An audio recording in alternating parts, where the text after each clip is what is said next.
But speaking of characters who don't do anything like that, John, I wanted to talk about grapplers. I wanted to talk about your next segment Yeah. here because there's been some skepticism I've seen in the comments. Of course, we're going all in on the comments today. I don't know what's up with that, but we are doing that.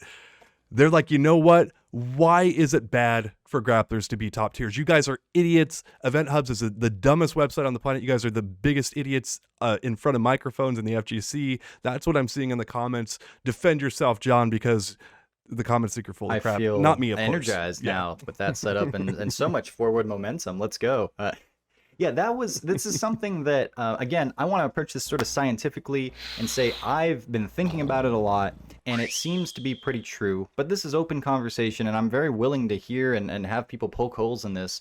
It's a somewhat controversial idea, especially in modern times with where our society's at, because what you're saying when you say something like a certain type of character shouldn't be among the top tiers in your game, like that's not inclusive at all, and it's like not even inclusive in the in like the sense of opportunity. You're putting such a limiting factor, and that's a big no-no. When you're talking about groups of people, we're not talking about groups of people here, we're talking about characters in a fighting game, so deal with that. But yeah, I'm as I think about it, I'm like, why does this seem to be true? And like, is it true across the board? How far down this rabbit hole do we go? So without getting too far ahead of myself, I think we should just start at kind of square one here. Um, and think about like, well, okay, if you have two characters in a fighting game that are the exact same, say Ryu and Ken from Street Fighter 1, and then they have all the same moves, all the same properties, they're just a palette swap. And then you give one character a fireball that moves slightly faster than the other, or a punch that goes slightly farther. At some level, now you have two characters that are playing a different game from one another.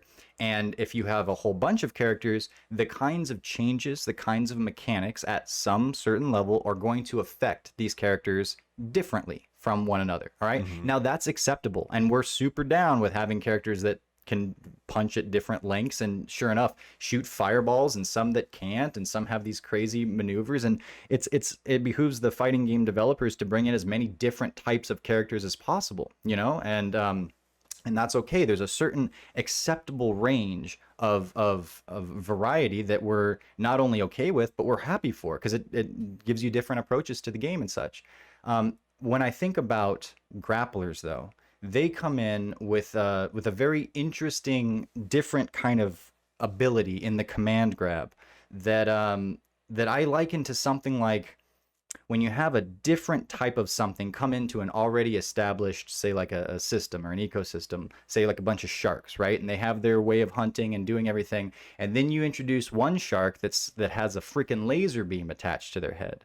Well, okay, that's going to change the calculus. And the way that this Mm-hmm. shark interacts with everybody else is going to, like, if you just leave it to be, it's going to be dominant, right? Because it's got the advantage of having a laser beam attached to its head. It's going to just be way better. Now, you can begin to alter that so that it plays nicely with the rest of the sharks. But at what level are you able to balance the properties of a laser beam versus the properties of, a shark with sharp teeth, or the ability to smell really well, or whatever it is? Like, you can tweak those things around, but it's at some level it's hard to change. Like, an apple and an orange are both fruits, but at certain levels you're just tweaking things that don't really exist in the other one, and vice versa.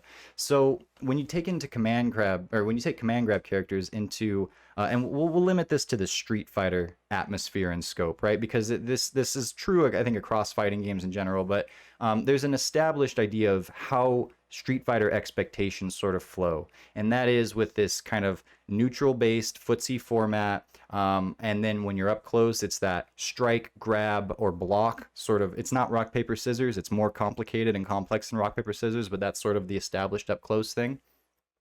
And then you bring in this idea of command grabs and the way command grab characters function. And as I look at them, I'm like, they use neutral in the same way, and can use neutral in a very interesting way that's intriguing to watch and skillful for them to get through and manipulate, and that's all good. But when they get up close and they begin to play their game, I think that's where things kind of start to fall apart.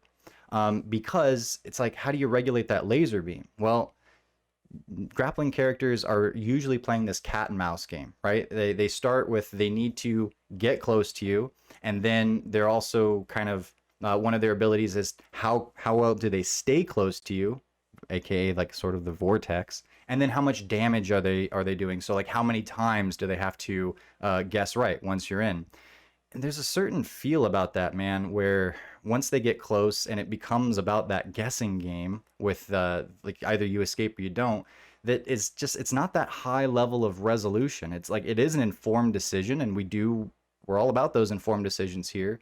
But when a grappler's up on you and it's like a 50-50 of whether you get away or not, losing to that just doesn't feel that good because It's robbery. Mhm. It's robbery after a certain point. It's, it's G's V trigger, and it's not a 50-50. It's not a true 50-50 because when most grapplers get down on you, they need a big reward then, Exactly. right? And they where I go with this, like the big jump out for me is how often in the history of fighting games has a grappler been top tier and the community been happy about Mhm. it? And it is rare. You look at Abel in Super Street Fighter 4, and everyone thought he was brain dead and stupid, and they nerfed him back down, and everyone's like, okay, at least he's acceptable now. He's not just dominating the scene. Arcade Edition Street Fighter 4, we had Zangief, we had a bunch of other people playing Zangief, and props to those players. They're playing him at a very high level, but he got nerfed in Ultra Street Fighter 4, and still Snake Eyes and a bunch of other people were doing great with him, and he was fine. He was just fine. And the history here is not on grapplers being top tier. This is the big thing about it. And when they are, people are usually not happy with it. It is not a good look for your game. I remember it clear back in Hyper Fighting, Street Fighter 2 Turbo. It's Zangief was a very high end character in that, and they nerfed him down because he's just too damn good. And it's like the one time he gets in, he can basically oki you to death. Right. And it's like you want a few opportunities to blow that up. I have a note here. It says, if the game seems like it's decided around few or less thoughtful interactions, Street Fighter players tend to dislike it. And I Yep. mean, think about it this way. It's like, well, I was trying to poke holes in my own boat here. And it's like, well, there have been other characters that are not grappler types that have been able to pull off things like Vortex, like where they just want to get up on you. And then once they get in, there's this kind of oki repeat loop situations. And I say, yeah, but also the community hated that. We wanted to get rid of Yes. Vortex in Street Fighter 4. We wanted to get rid of throw loops in Street Fighter 5. That was a big issue for us. Now grapplers like that cat and mouse phase where they're trying to get in, that's the best part because that's where you get to see the likes of Snake Eyes shine with amazing buffers of standing light kick Zangief into green hand in Street Fighter 4 and use the limited options and then like the slower movements but the predictions and such. It's like they're actively figuring out how to get there, and that's really cool against the other person actively figuring out how to stop them. That's an awesome part of the grappling style, and people that are able to do that, it's like great. But once they're in it, the whole game can be decided around that one get in or not, to the degree where it's just not a good look, and it's not fun, and people tend to not be all that happy about it. So I mean, maybe if you had a game that was all grapplers, that would be different because that would just be the way things are. But you don't. You have a game that has certain expectations of how it's going to be played around them. And as far as I can tell, how do you change grapplers so that they're not dependent on that vortex aspect? I don't see it because what you might do is say, well, okay, we can make it easier for them to get close. But then it's like, well, that's really, really scary. I think as I say that, any seasoned Street Fighter players go, no, you can't make it easy for Zangief to get close to you. It's like, okay, well, how about we make it less damaging for when he hits you? So maybe he has the Oki, maybe he, gets there, but then he has to get you that many times. It's like, yeah, but if you get out and then he has to deal with all of that, it's like, that really sucks for the grappling character. And the more you get away from that vortex, as far as I can tell, that's so closely intertwined with the identity of grappling characters that they start to become Yep. not grappling characters anymore. And then I Exactly. think you run into your own issues there with expectations. And so I think that there is room for them, right? Just like when we talked about, well, I don't want to go, there is room for them, but they need to be the kind of characters that are fighting a certain kind of uphill battle. And if they earn this, they have to earn the vortex. That's another way of saying it. And because they're so based around it that it's going to be there. So if you're going to balance someone around earning a vortex, it's like you better make it really freaking hard. And so where they're not winning most of the time because vortex kind of sucks. And so that's kind of like Another way of thinking about it is like to balance that, it's like to tweak little things about it. It's not as nuanced. When you tweak something about a vortexy damage output, oaky 50/50 kind of character that's the grappling types, it's like when you twist the knob, you kind of go way to one direction or way to another. It's hard to just get that little minute tweak. And that's not to say it's not possible. It's not to say you can't really get in there and get it as fine tuned, as you can, but it just seems like the level of resolution there isn't as high as with a lot of the other styles of characters. Yeah, and I think a good example for people is to look at like mid range zoning and what Ryu was in Street Fighter V Season One. He was not even a mid range zoner. Like they couldn't make that style work because the game didn't feed into it very well, Hmm. right? And Vortex and Rushdown and even grapplers are actually quite strong in Street Fighter V compared to where they've been in past seasons, because you have characters like Armika who have dominated in this game. One of the winningest characters, and you look, and Laura is still one of the best characters right now in terms of tournament results. And I mean, keep in mind, like we just got done, making, saying that like, oh, grapplers are so much worse because of V shift and V reversal and all this other kind of stuff. Like they're still placing very high. They're still doing very, very, very well. And it's like this game does cater already very well to grapplers.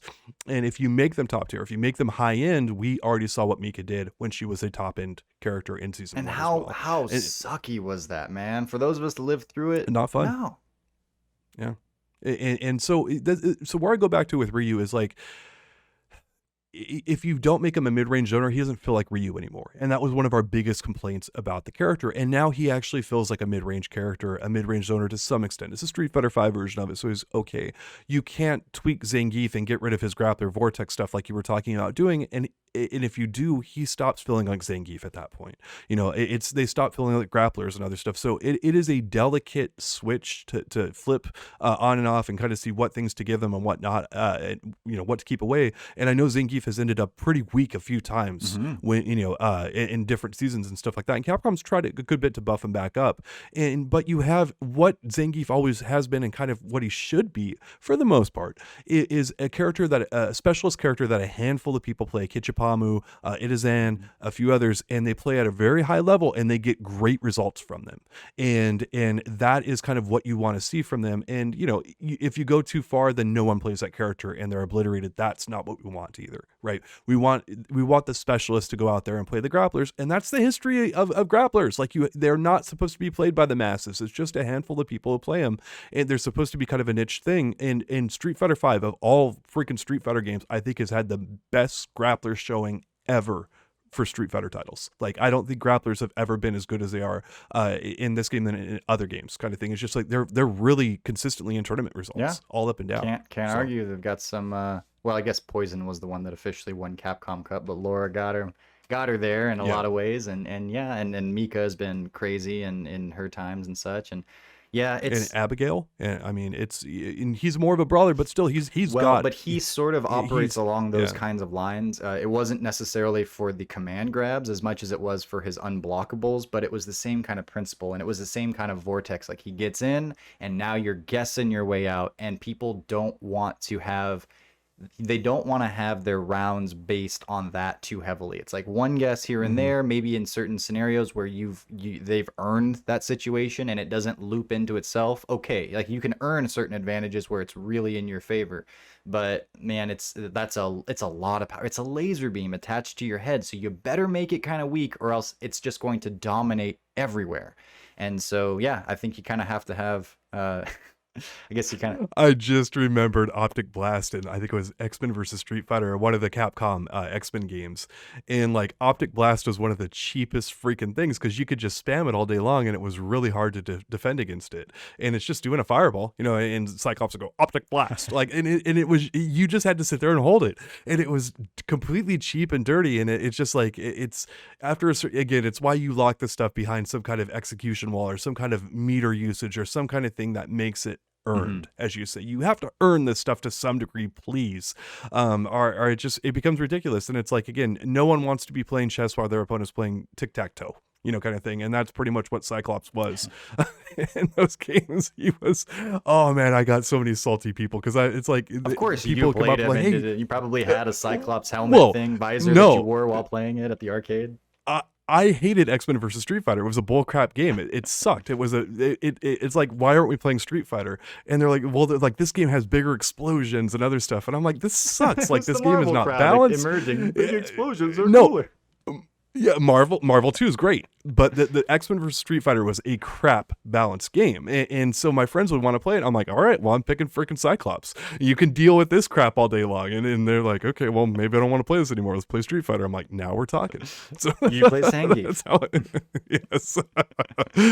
But anyway, that is the long story short. And John, so what archetypes are acceptable to be high tier? What ones do people appreciate and respect in your opinion in the FGC? Well, as I was thinking about this, I was like, well, if you play this out too far, you know, and you go like too extreme with, well, what is okay to be top tier and such, it's you can pretty quickly start to say like, well, no one's allowed to be on the roster except for Ryu and his carbon copy clones, and I would never want to go that far.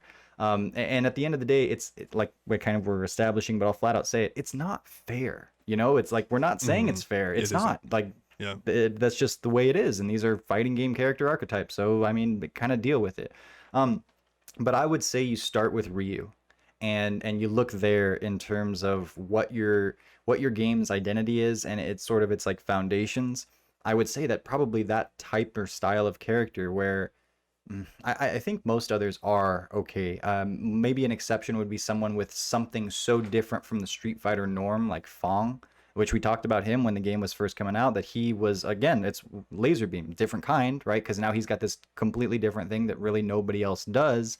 If you make that too strong, how do you balance everything else around? How do you balance all these apples around this orange on that level? It's like, it's scary. So maybe err on the side of making it too weak, because then at least that character has a hard time, as opposed to the rest of the cast has a hard time. But I would say, you know, I mean, we don't want anyone to be obviously the best. But I would say most other characters you can, like characters that are using normals, using neutral to get to where they're going, and it's not a matter of vortex, or it's not a matter of I get to just spam this one thing about me and decide the rounds about it. I think you can be fairly diverse. I think it could be rushdowns. I think it could be zoners. Although there is something to be said about if your game is way too zoner heavy, it might not do all that well in the realm of esports because it's not so watch friendly. And even then, it's like a lot of people are going to get frustrated playing that. So that might have its own issues in terms of how fun is it to play? How rewarding does it feel?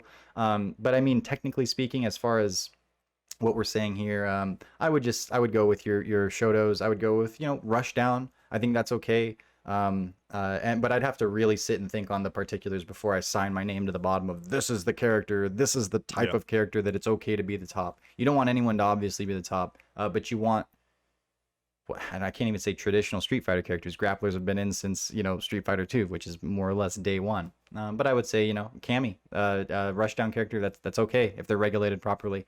Ryu, whatever, but not grapplers. Yeah. And there's all these qualifiers you know, do they have a good execution, you know, ceiling on the top of them? It's like Viper was really strong in Street Fighter 4, and there were complaints about her, you know, pretty much throughout the thing, but it was like she never really got dealt with it in terms of like heavily nerfed, but it was fine because her stuff was incredibly hard to pull off. Evil Ryu was top tier as the game went along, and he was pretty hard to play as you got up there. You had to hit a lot of one frame links to do that. And then, you know, Yun was just too easy to play, and they kept adjusting him down, and he still was a little bit too stupid. Shout outs to Kazunoko just doing DPs all day long because they were almost unpunishable. Isn't that amazing, John? Like we went from like, you know, Street Fighter 4 where Yun has a DP where he flies like halfway across the screen from you, and like he's safe half the time, and like to this game where it's like you do that and you get a crush counter and all that. It's amazing, like the complete about faces that Capcom does with this. Shouts to Ono. He's like, I'm gonna make Yun and Yang messed up on purpose so that people hate them. Sounds like a, a good career plan. That'll probably get you hanging out and doing what you're doing for a really long time here to come. So, yeah. Oh, boy. All right, John, you got anything more? I think that's all I had to say about grapplers. I'm ready for all of the hate mail and the hate comments. But honestly, like, I'm like I said at the beginning of this, I'm not 100% sold that there isn't a way of approaching and changing grapplers that I just simply haven't thought of in these last couple of days as I've been thinking about this with more direct intent. And I'm down to hear what people think, but please don't just react with like, that's not fair. It's like, no, I know it's not fair, and I'm not saying it is, but it's the way it is. So and don't react with like the one exception where like there's one, top tier grappler that was like everyone thought was okay. I can't even think of who that would be. Because I mean, generally speaking, like every top tier grappler got nerfed the season after or whatever, or like, in the next game and stuff. It's rare that they've held up. But there might be an exception out there. But again, we're talking about the rule, not the exception. So. All right, y'all. That's going to wrap us up for this week of the Event Hubs podcast. Once again, thank you all so much for listening. Hope you enjoyed the new facial hair, and we'll be back with you soon. I know I did.